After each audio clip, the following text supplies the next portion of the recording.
Megadom a szót, parancsoljon.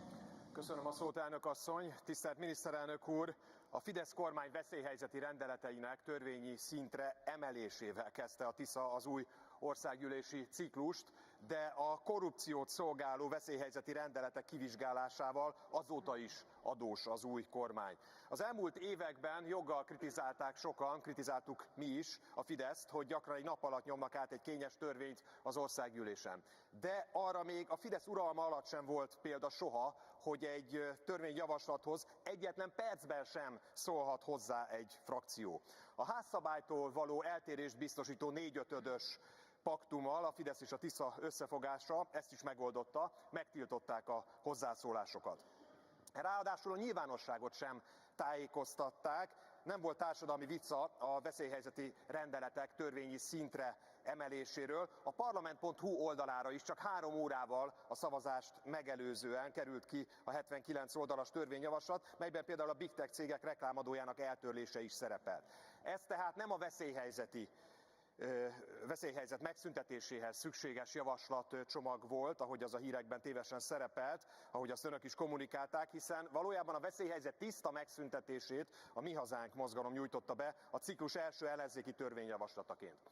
A hivatalosan több mint 6 évig tartó veszélyhelyzet alatt több mint 1000 veszélyhelyzeti rendeletet fogadott el a kormány, köztük rengeteg olyat, aminek semmi köze nem volt a veszélyhelyzet elrendelésének alapjához, vagyis a koronavírus járványhoz, illetve később az Ukrajnában zajló amerikai-orosz háborúhoz.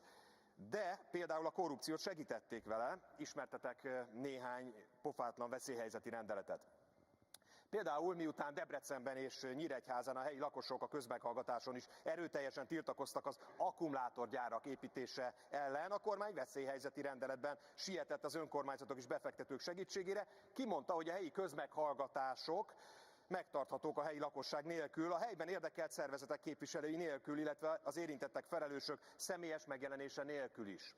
Vagy egy másik veszélyhelyzeti visszaélés, a korábbi választások közeledtével fokozatosan fontossá váltak a különféle hirdetési felületek, így a villanyoszlopokra kihelyezendő reklámok is. A Budapesten ezekkel foglalkozó cég a Garancsi István narancsbáróhoz tartozó ESMA Reklám Zrt. Szerződése 2023-ban lejárt volna. Az ügy a fővárosi közgyűlés elé is került, ahol nem szavazták meg, hogy újra az ESMA-val kössenek szerződést. Ezután nyúlt a kormány a rendeleti kormányzás eszközéhez, és egy veszélyhelyzeti rendeletben meghosszabbította a szerződést, kikerülve a fővárosi önkormányzatot. Miniszterelnök úr, tudnék még példákat mondani, nyújtottam be is interpellációmban további példát erre. A kérdés viszont az, hogy mit kívánnak tenni az ügyben, ezért is elfogadhatatlan a veszélyhelyzeti rendeletek törvényi szintre emelése. Számíthatunk-e legalább az következőkben a korrupciót szolgáló veszélyhelyzeti rendeletek felülvizsgálatára? Várom érdemi válaszát. Megadom a szót Magyar Péter miniszterelnök úrnak 4 perces időkeretben. Köszönöm a szót, elnök asszony.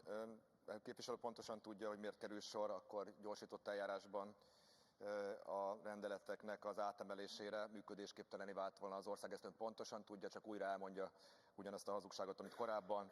Szerintem a Tiszánál többet senki nem beszélt és nem tesz az akkumulátorgyárak működésének környezetbarátabbá tételéről, vagy az engedélyezés szigorításáról, a szabályok betartásának szigorításánál, úgyhogy ezt kár számon kérni rajtunk. Különösen furcsa és vicces a mai ülés és a múltkori ülés és a tisztító tűzművelet után a korrupcióellenes küzdelmet számon kérni a Tiszán, amikor Európa legerősebb korrupcióellenes jogszabálycsomagját terjesztettük be, amikor a legerősebb korrupcióellenes küzdelmet hirdettük meg. Szerintem ezt ön se gondolja komolyan, valószínűleg korábban megírta ezt a felszólalást, és még el kellett mondania. Úgyhogy ezt tudom önnek mondani, számíthat ránk a korrupció elleni harcban. Reméljük a többi jogszabállyal ellentétben az uniós pénzek és a többi, azokat megszavazzák, és a magyar emberek érdekében járnak el, és nem akarnak egy ilyen hivatalos Fidesz Mi Hazánk koalíciót kötni. Még egy pillanatra hadd térjek vissza, mert tényleg szégyelje magát Hegedűs Barbara. Elmondom önnek akkor részletesen, hogy mi történt. Ön biztos, hogy nem törődött volna ezzel a gyerekkel. Miniszterelnök úr, mint ahogy egyik fideszes sem figyelmeztetnem kell, hogy a tárgyhoz nem kapcsolódik. A 2 percemet, elnök asszony, ki de a tárgyhoz kell térnie. Nem ment volna vissza az otthonba. Én magam hívtam fel. Ezzel kapcsolatban sajnos nem tudom megadni a szót.